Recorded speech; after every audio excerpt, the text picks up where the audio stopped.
Ya, saya minta hanya kepada yang terhormat Bapak Presiden Prabowo Subianto fokus pegang komitmen. Ya. Karena komitmen adalah harga diri seseorang.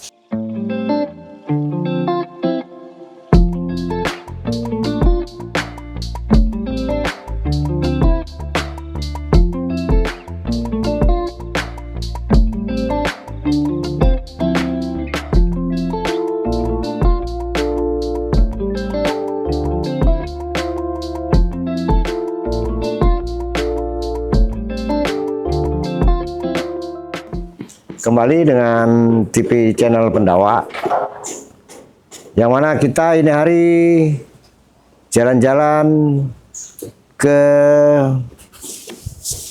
Puri Multazam. Puri Multazam, yang mana di sini kediaman Bapak kita Raden Kanjeng Pangeran Abioso Hadiningrat dari Keraton Pakubono Mataram Solo. Dari Keraton Pakubono Solo. Jadi kita di sini akan berbincang-bincang dengan beliau dalam perjalanan, sedih dukanya, ya, dan sebagainya. Jadi saya akan langsung ke Kanjeng Pangeran. Assalamualaikum, Pak Kanjeng Pangeran. Sehat ya? Waalaikumsalam. Ya, ini sekedar mau bertanya, ya. Selama ini kan profil Kanjeng Pangeran ini sudah booming nih ya. Sudah dengar nih di mana-mana di YouTube. Kebetulan baru hari ini kita bisa berkali-kali kita buat jawab ya, asik, kebetulan ada aja kendalanya. Ya mungkin belum Allah mau pertemukan. Di bulan puasa ini, alhamdulillah kita dipertemukan. Izin, Kanjeng Pangeran silakan sampaikan ke publik perjalanan Kanjeng, silsilah, asal-usul sekalian. Oke, silakan Kanjeng. Semoga penonton-penonton kita mendengar semua. Ya, nama saya Kanjeng Pangeran Abioso Hadiningrat. Terah Pakubono 6, Keraton Mataram, Solo, Surakarta, Hadiningrat. Sejak kecil saya dididik eyang saya sebagai cerah pertapa dan cerah pujangga. Sehingga dalam perjalanan proses berkesenian, saya sekolah seni rupa di Jogja, karena terus satu grup dengan W.S. Rendra di Bengkel Teater tahun 70. Oh, iya, iya. Sampai tahun 75 saya keluar. Saya pembisiknya W.S. Rendra. Maka ketika saya keluar dari Bengkel Teater tahun 1975, mungkin para intelijennya Presiden Soeharto tahu bahwa pembisiknya W.S. Rendra sudah keluar. Oh, gitu. Maka tanggal 26 Juli tahun 1976 Presiden Soeharto memerintahkan utusan untuk mencari saya, dan ketemu saya tanggal 26 Juli tahun 1976 di depan Gereja Puger Yogyakarta, di tempatnya Ibu Sri Adiasi. Di situ saya ketemu, dan utusan itu menyatakan dirinya bahwa diutus oleh Presiden Soeharto untuk minta, waktu itu nama saya Ndoro Mas Abioso. Ndoro Mas Abioso mengabdikan dirinya untuk kepentingan pemerintah, bangsa, negara, dan rakyat, maupun boleh mengajukan nama seseorang menjadi pejabat tinggi negara. Oh, gitu. Terus saya minta pada utusannya Presiden Soeharto supaya minta izin kepada bapak ibu saya di Solo, di rumah bangsawan saya Solo. Nah, tepatnya tanggal 27 Juli 1976, utusan Presiden Soeharto sama saya menemui bapak ibu saya. Nah, di depan bapak ibu saya, pembicaraan juga seperti itu. Minta izin putranya yang namanya Ndoro Mas Abioso, diminta oleh Presiden Soeharto untuk mendharma baktikan hidupnya untuk kepentingan pemerintah, bangsa, negara, rakyat, dan boleh mengajukan nama seseorang menjadi pejabat tinggi negara. Oh, begitu. Ya. Maka komitmen itu saya pegang dari tanggal itu sampai hari ini. Saya pembisik negara. Kalau gitu banyak lah rahasia-rahasia negara ini ya sama Kanjeng Pangeran? Bisa, Ya. banyak sekali. Dan tidak hanya rahasia negara, saya juga bikin proyek di pemerintah ini banyak juga. Oh. Iya. Berarti kan gini, dulu kan kita pernah dengar ya, ada uang itu sampai ribuan triliun, 20.000 triliun di Bank BRI, itu uang kerajaan yang hanya bisa mencairkan katanya presiden. Itu benar ada? Ini kita jangan meloncat ke situ dulu, ya. Itu kan masalah orang-orang Iya, amanah, ya. iya. Orang-orang amanah itu, ya namanya orang amanah itu juga kerjaan orang intelijen juga. Oh iya, iya, iya. Itu hanya supaya nama, misalnya uang amanah kerajaan, supaya negara Indonesia itu dulu diawali oleh kerajaan. Benar, benar. Jadi supaya ke situ. Terus kedua, amanah, uang amanah Soekarno. Ya itu kan untuk mengingat supaya Soekarno presiden pertama dan pendiri NKRI supaya tetap menjadi catatan oleh masyarakat. Terus kedua, harta kekayaan Presiden Soeharto.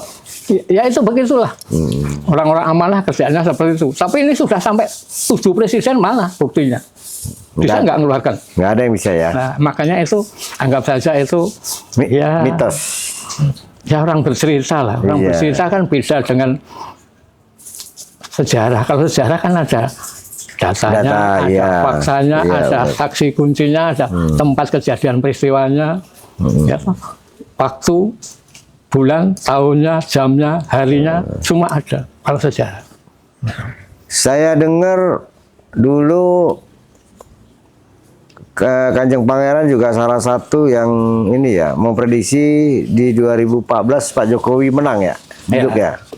Saya melamar tanggal tahun 2014 saya melamar presiden ke-7 Joko Widodo jadi presiden di sini. Oh, di ruangan ini. Di ruangan ini, di dalam ini. Di ruangan ini. Dan ada dibuat di YouTube ada. Ada ya. Ada, ya. Oh, Tapi sebelumnya saya melamar Presiden SBY jadi presiden iya. di Gedung Juang. Jadi ada ketemu dengan Pak Jokowi selama jadi Oh presiden. ya, waktu Pak Jokowi ya jelas. Waktu Pak Jokowi masuk Jakarta pertama tahun 2012, Iya. menjalankan gubernur DKI kan saya sama Legend Prabowo Subianto yang Oh, sama Pak Prabowo. Iya di gedung Gerindra sana di depan Jalan Raya Ragunan itu yang Makassar. Sekarang beliau Pak Prabowo sudah presiden nih. Iya. Kanjeng Pangeran nih. Iya, Pak Prabowo itu tekadnya tinggi dan berjiwa besar ya, dan apa ya, kesungguhannya itu, kesetiaannya itu terhadap merintis rekam jejaknya itu jelas. 20 tahun ya. Apa yakin dia bisa? Oh, saya yakin bisa. Saya yakin. Karena gini, Kanjeng, negara kita ini kan termasuk benang kusut ya. Ya. Dari zaman 2000 berapa sudah tahu negara kita ini termasuk benang kusut. Siapapun petingginya sulit, siapapun presidennya sulit, ya. Kecuali pakai power, ya kan, yang benar-benar sama seperti kejadian kayak di Cina waktu zaman presidennya Jinping. Tembak mati semua koruptor, itu baru benar.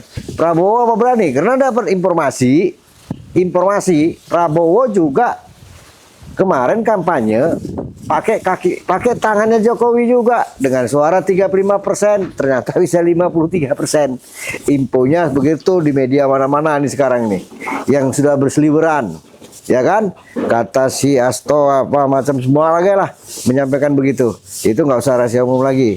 Sementara juga banyak rahasianya Pak Prabowo, masalah jadi waktu Menhan beli pesawat tempur macam segalanya. Apa berani Pak Prabowo? Gini, Pak Prabowo itu seorang patriotis. Ya, kita tahu. Beliau seorang soldier, tentara. Ya. Dan dia pernah tahun 2004 menyalonkan wapres. Betul. Presidennya, Kalah. capresnya Megawati. Iya. Ya. Sekarang tahun 2024 saya meramal yang jadi presiden ke-8 adalah Prabowo Subianto. Saya bikin judulnya Jagongan Pilpres. Ada nanti YouTube-nya ada. Iya, iya. Gitu. Karena hanya Presiden Presiden Prabowo yang siap, karena satu, dia pernah jadi militer, Iya. jadi pernah punya pasukan, pasukan yang jelas maupun pasukan yang bayangan beliau punya. Iya. Jadi saya percaya dan saya yakin Presiden Prabowo Subianto pasti bisa dan berani. Karena apa? Presiden Prabowo Subianto sudah pernah kaya, sudah pernah menjadi pejabat tinggi negara. Benar. Terus apa lagi? Kalau masalah mati, apapun, dengan apapun, siapapun, bayi dalam kandungan pun bisa mati. Iya, benar. Jadi Presiden Prabowo Subianto tekadnya tinggi. Saya percaya dan saya ada di belakangnya beliau. Iya. Saya dukung dengan pasukan saya Laskar Merah Putih se-Indonesia. Iya. Dari Sabang sampai Merauke. Jadi saya juga dapat info bahwasannya Kanjeng juga salah satu pendiri Laskar Merah Putih ya. Satu di antaranya, bukan salah satu. Ya. Satu di antaranya. Ya, jadi kalau salah satu itu berarti bagian dari salah semua. Saya satu di antaranya. Oh. Dan saya pendiri senior, saya senior pendiri. Sampai sekarang masih ya? Iya, masih. Nanti setelah Lebaran ini kan ada pengukuhan ketua umum yang baru. Oke. Udah berapa lama itu berdiri? Tahun 2000. Tahun 2000 ya? Tanggal 28 Oktober tahun 2000. Jadi sudah 24 4 tahun. Ya. Udah jalan 25 tahun. Ya. Sebenarnya gini Kanjeng Pangeran. Kita kembali masalah Prabowo tadi. Saya sebenarnya yakin ya dengan Pak Prabowo. Dulu saya tim sesnya juga. Tim kampanyenya.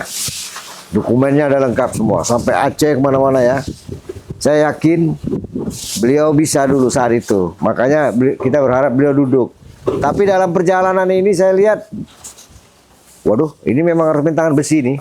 Main sikat aja kalau bisa gitu lah ya kan. Kalau memang mau maju Indonesia nih. Kalau nggak habis, ya habis bang kita juga Pertamina, no, Bilio nih.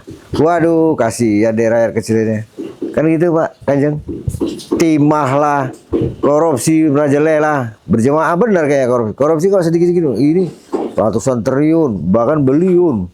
Waduh, rek, lah negara kita lagi. Bagaimana tak pandangan Kanjeng Pangeran nih? Jadi kalau bicara dari sudut pandang ramalan atau jongko ya, jongko kerajaan. Dulu yang saya bercerita sama saya bahwa perjanjian dari negara kerajaan ke negara NKRI itu 100 tahun hanya 7 presiden. Nah, ternyata sekarang belum sampai 100 tahun sudah 7 presiden. Benar. Makanya saya meramal Bapak yang terhormat Jenderal Prabowo Subianto menjadi presiden. Karena apa? Presiden ke-8 adalah presiden yang babat alas. Yaitu bikin sesuatu yang baru. Dan untuk bikin sesuatu yang baru itu hanya dengan ketekatan yang kuat, dengan pasukan yang hebat, berani melaksanakan. Karena apa babat alas? Babat alas tidak bisa hanya pakai peraturan yang sudah ada. Harus presiden sebagai panglima tertinggi di negara Indonesia. Berani. Tekad, perintahkan, hukum rimba. Karena yang dilawan adalah binatang-binatang yang bersifat marah, murka, dan segala serakah. Itu harus pakai hukum rimba. Kalau enggak, semua akan berhenti di hukum-hukum yang sudah diciptakan ini. Benar. Jadi itu. Saya percaya yang terhormat Pak Prabowo Subianto pasti berani. Sudah lama kenal beliau. Oh, saya kan dari 2012 kan saya sudah ceritakan ngangkat Jokowi jadi gubernur DKI kan saya sama Pak Prabowo Presiden ya. Prabowo di gedung Gerindra itu. Dan disaksikan banyak orang, ada Permadi Esa di situ ada. Oh gitu ya. Iya. Ada. Jadi selama jadi presiden belum pernah ketemu ya? Karena saya semua punya kesibukan sendiri-sendiri ya. Saya kan ngurus Laskar Merah Putih. Saya Dewan Pendiri Laskar Merah Putih.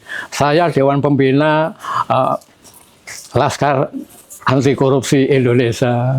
Saya Dewan Pembina FKPPI, Forum Keluarga Paranormal dan Penyembuh Alternatif Indonesia. Saya Dewan Pembina Detik Suara Rakyat. Saya Dewan Pakar Kenegaraan. Jadi ya saya di situ, saya nggak pernah mikir diri saya sendiri malah. Ya. Teringatnya Kanjeng anak putranya berapa? Anak saya cuma satu. Cuma satu ya. Udah punya cucu ya? Oh belum, malah anak saya laki-laki. Oh laki-laki. Istriku seorang Indo, Thailand, Portugal, campur Malaysia. Seorang gitu ya? dokter. Masih ada sekarang? Masih. Alhamdulillah. Jadi apa ini kira-kira Kanjeng ini yang mau disampaikan kepada Pak Prabowo dan rekan-rekan yang lain, semoga bisa didengar mereka. Silakan Pak Kanjeng. Ya saya minta hanya kepada yang terhormat Bapak Presiden Prabowo Subianto fokus pegang komitmen. Ya. Karena komitmen adalah harga diri seseorang.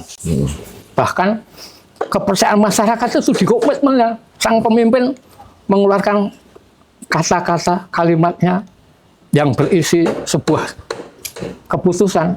Itu harus seperti zaman kerajaan. Sabdo Pandito Ratu, Kang Kena Wolawali, tidak boleh diingkari sendiri. Jadi apa yang diucapkan, kalau niatnya sudah memberantas semua kejahatan yang ada di Indonesia ini, ya sudah, laksanakan. Amin. Rakyat pasti mendukung, pasti.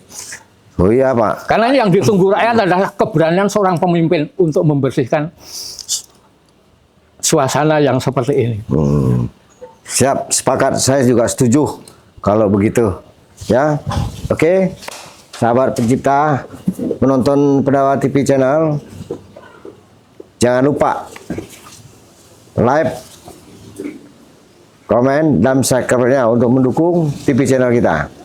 Semoga beliau selalu sehat dan selalu dirahmati Allah dan dimuliakan Allah dan dimudahkan segala urusannya. Begitu juga beliau tadi saya nyampaikan kepada Bapak Presiden.